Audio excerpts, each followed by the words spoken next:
Hello, my dear friends and my dear students. Term symbols and spectra in your coordination chemistry. BSc part third, paper first. This is the lecture second. In the previous lecture, we will discussed about how can we take spectra of metal ions and metal complexes and which range of light absorbed by metal ions or metal complexes. We will deliver lecture in both languages, therefore do not mind that. Term symbols spectra जो है वो हम coordination chemistry के अंदर बात करेंगे। उसमें हमने बात कर ली थी किस रेंज का स्पेक्ट्रा जो है वो एब्जॉर्ब किया था 50,000 से 10,000 सेंटीमीटर इनवर्स के अंदर लैम्ब्डा के अंदर जो है या एनर्जी के अंदर और हमने बात कर ली थी कि किस प्रकार से जो है वो टर्म सिंबल्स या एक एनर्जी लेवल्स को डेवलप करने के लिए उसके डी ऑर्बिटल के अंदर उसके पाए जाने वाले इलेक्ट्रॉन्स जो है वो इलेक्ट्रॉन्स एक एनर्जी लेवल से दूसरे एनर्जी लेवल्स के लिए प्रमोट करेंगे। तो वो एनर्जी लेवल्स हम किस प्रकार से डेवलप करें, किस प्रकार से डेवलप होते हैं, उसको हम बात करेंगे।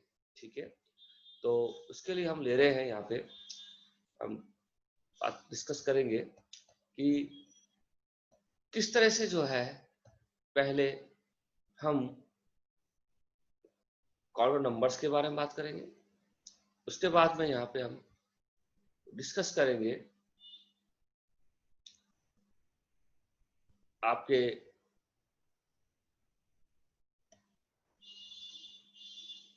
एनर्जी लेवल्स के बारे में, किस प्रकार से एनर्जी लेवल डेवलप होते हैं उसके बारे में।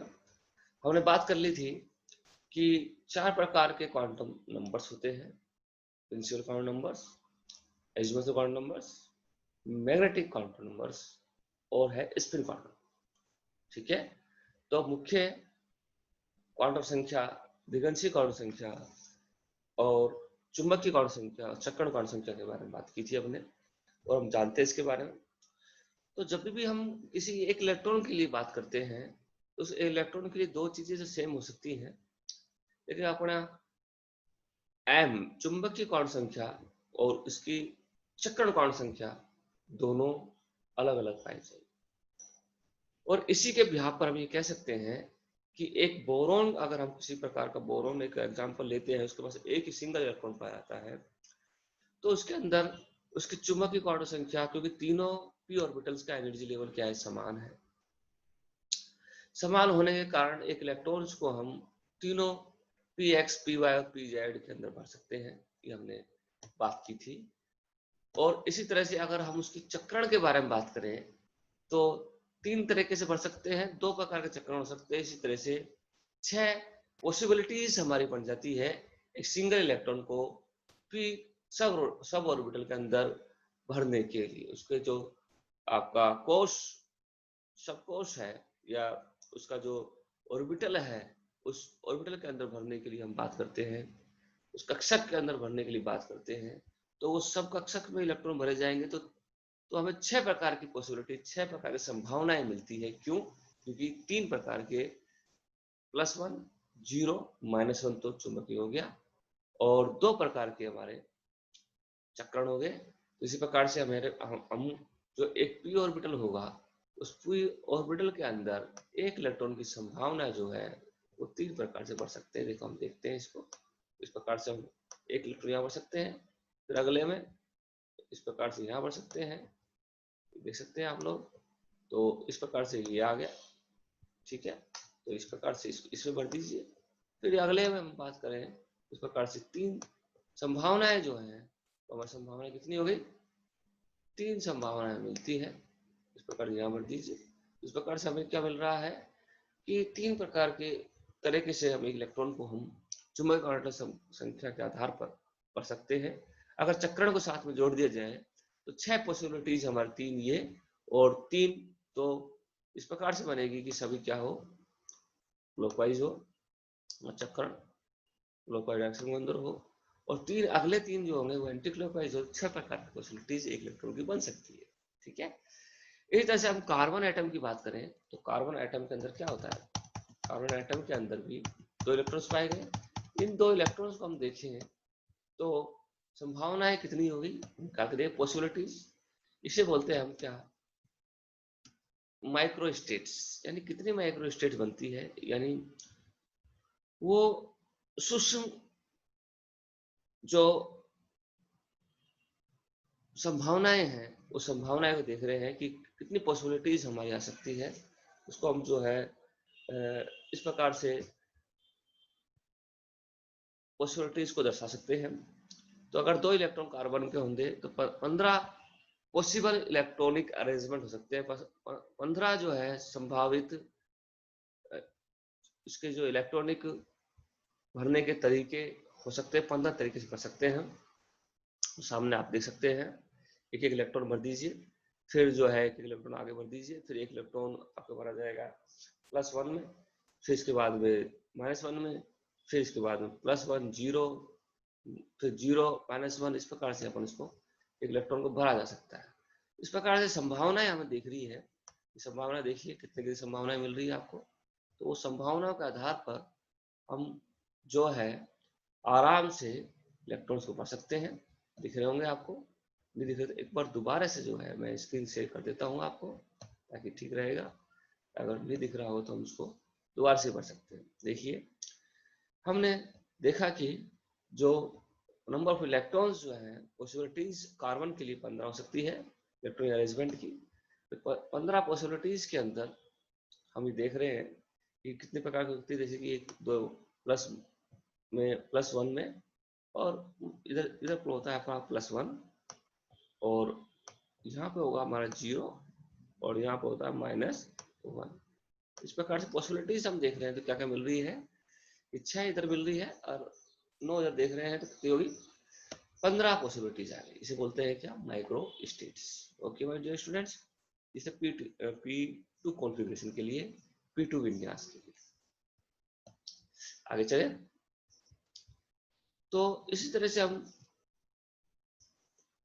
और संभावनाएं निकालें। P3 में आ गई, D2 में निकालें तो 5 आ गई, D3 में निकालें तो 5 ऑर्बिटल्स के अंदर या 5 कक्षक के अंदर हमें वो इलेक्ट्रॉन्स का अरेंजमेंट देखना पड़ेगा।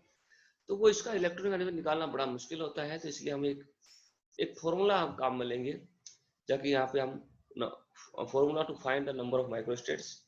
माइक्रोस्टेट्स यानी संभावनाओं को दर्शाने के लिए हम जो है यहाँ पे फॉर्मूला काम में लेंगे। वो फॉर्मूला है फैक्टोरियल n डिवाइडेड बाय, इसको अलग तरह से लिख सकते हैं, factorial n divided bye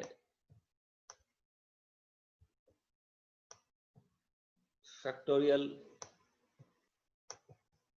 n minus r, factorial n minus r, factorial n minus r multiply factorial r। ठीक है, where n is equal to twice of number of orbital. जितने हमारे कक्षक हैं उसको n क्या है, दुगने हैं। जैसे 3 कक्षक p में है, px py pz, उसको दुगना कर देंगे 6 बन जाते हैं। तो n क्या है, twice of number of orbitals, orbitals का दुगना। r क्या है, उस ऑर्बिटल्स में पाए जाने उपस्थित इलेक्ट्रॉनों की संख्या, कि कितने इलेक्ट्रॉन्स में पाए जाते हैं। जैसे कि n अगर हम बात करें p ऑर्बिटल्स के लिए, कार्बन के लिए निकालेंगे तो n क्या आ जाएगा, 6। तो और कार्बन के लिए r क्या आ जाएगा, 2। तो n माइनस r क्या हो जाएगा, 4। तो फैक्टोरियल निकालते हैं। फैक्टोरियल किस प्रकार से, 6 into 5 into 4 into 3 into 2 into 1, इस प्रकार से हम इसको निकाल सकते हैं। चले आगे।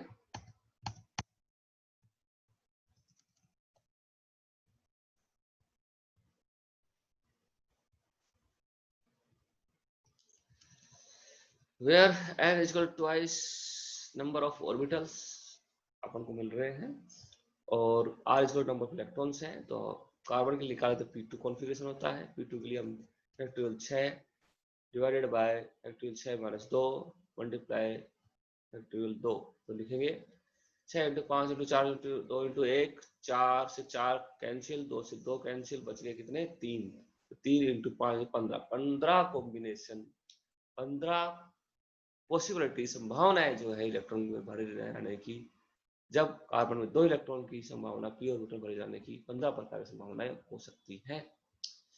इसी तरह से D2 कॉन्फ़िगरेशन के निकालेंगे, कितनी आ जाएगी factorial 10 divided by factorial r into 2, क्योंकि डी के अंदर 5 होते हैं ऑर्बिटल्स, 5 को गुणा कीजिए 10 आ गए, और 10 में से अब 2 गए तो 2 इलेक्ट्रॉन की बात करें तो 8 बच गए, 8 के बाद में 2 रह जाएंगे, r है ही। इस प्रकार से फॉर्मूला बन जाएगा ये, और इस फॉर्मूले को हम बोल सकते हैं कितने आ जाएंगे 10 into 9 into 8 into 7 into 6 into 5 into 4 into 3 into 2 into 1, तो बन गया क्या 8 से 8 कैंसिल, बन जाएगा 2 से 10 का से 5, तो आपका बन जाएगा 9, 9 इंटू 5 45, 9 5 45, ठीक है, तो 45 आपको मिल गया। इस प्रकार D3 कॉन्फ़िगरेशन कितने कॉम्बिनेशन बन सकते हैं माय डियर स्टूडेंट्स, कितने 120। तो इस प्रकार से आप कॉम्बिनेशन निकाल सकते हो अलग अलग ऑर्बिटल्स के अंदर, इसकी आप प्रैक्टिस घर पे कीजिएगा। अगली क्लास के अंदर बात करेंगे ये कॉम्बिनेशन हमारे क्या काम आते हैं, किस प्रकार से हमें देखें, ठीक है सर, ठीक है माय डियर स्टूडेंट्स, ओके। अगली क्लास में हम बात करेंगे इस कॉम्बिनेशन का यूजेस क्या है। Let's go.